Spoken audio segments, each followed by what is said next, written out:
আমাৰ বনুৱাসকলক সদায় মানে পাছফালে ৰাখে।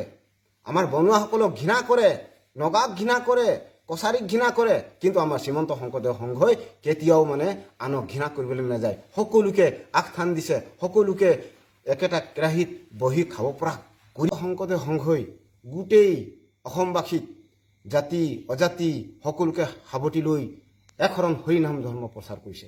তাৰ মাজত কিয় আজি আমাৰ সংবিধান কিয় দাহ কৰিছে? তাই আহোমে কিয় আজি আমাৰ সংবিধান কিয় দাহ কৰিছে? যিটো নেকি সংবিধান গোটেই অসম লৈ সকলো জাতি উপজাতি সকলোক একেটা ডোলেৰে বান্ধি একেটা কেৰাহীত খোৱা, একেটা সমাজত বহি খোৱা কৰিব পৰা শ্ৰীমন্ত শংকৰদেৱৰ সংঘৰ বাহিৰে আৰু তেনেকুৱা সমাজ নাই। এই তেনেখন সমাজত আজি কিয় আজি তেনেকুৱা কিছুসকলে শংকৰ সংঘক যে কেনা চকুৰে চাই আছে?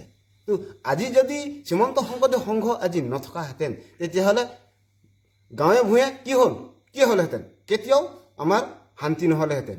আজি শ্ৰীমন্ত শংকৰদেৱ সংঘ থকা কাৰণে আজি বাগানে বনুৱা সম্প্ৰদায়সকলে আজি শ্ৰীমন্ত শংকৰদেৱৰ সংঘত থাকি তেওঁলোকে অন্ধবিশ্বাস দূৰ কৰিব পাৰিছে। আৰু এটাই নহয়, আজি অন দেশতো আজি ইউৰোপত আমেৰিকাত আমাৰ শংকৰ মাধৱৰ বৰগীত পৰিচালনা হৈছে, বৰগীত গাইছে।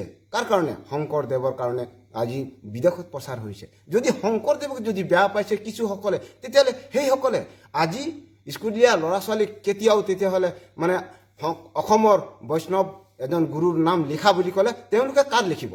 শংকৰদেৱৰ লিখিব, মাধৱদেৱৰ লিখিব। তেতিয়াহ'লে শংকৰ মাধৱৰ নাম তেতিয়াহ'লে লিখিব নালাগে, তেতিয়াহ'লে অন্য গুৰুৰ তেতিয়াহ'লে নাম লিখিব লাগিব। আজি ল'ৰা ছোৱালী তেতিয়া শিকাই পঠিয়াব সেইসকলে। যদি আজি সংবিধান দাহ কৰিলে, সংবিধান দাহ কৰা মানেই আজি শংকৰদেৱক দাহ কৰিছে। আৰু শংকৰদেৱৰ কথাখিনি কেনেকুৱা হৈছে? শংকৰদেৱৰ কথাখিনি হৈছে আজি শাস্ত্ৰৰ পৰাহে বিধান বনাইছে, শাস্ত্ৰৰ পৰা বনাইছে, আজি কীৰ্তনৰ পৰা বনাইছে, ঘোষাৰ পৰা বনাইছে, ভাগৱতৰ পৰা আজি সংবিধান বনাইছে। এই সংবিধানখন আজি দাহ কৰা মানে শংকৰদেৱক দাহ কৰিলে, মাধৱদেৱক দাহ কৰিলে। সেইকাৰণে আজি যদি শ্ৰীমন্ত শংকৰদেৱ সংঘ নথকাহেঁতেন তেতিয়াহ'লে এই অসমখন কেতিয়াও শান্তিৰে আনিব নোৱাৰিলেহেঁতেন। আজি এনে আমি গাইছোঁ, জাতি উপজাতি সবাকো গোটাই একেটা ডোলেৰে বান্ধিলা শংকৰদেৱ কিনো তোমাৰ লীলা। আৰে শংকৰদেৱ গুৰুজনে অনেক জাতিক একেটা কৰি একেটা কেৰাহীত খুৱাব পৰা কৰিছে।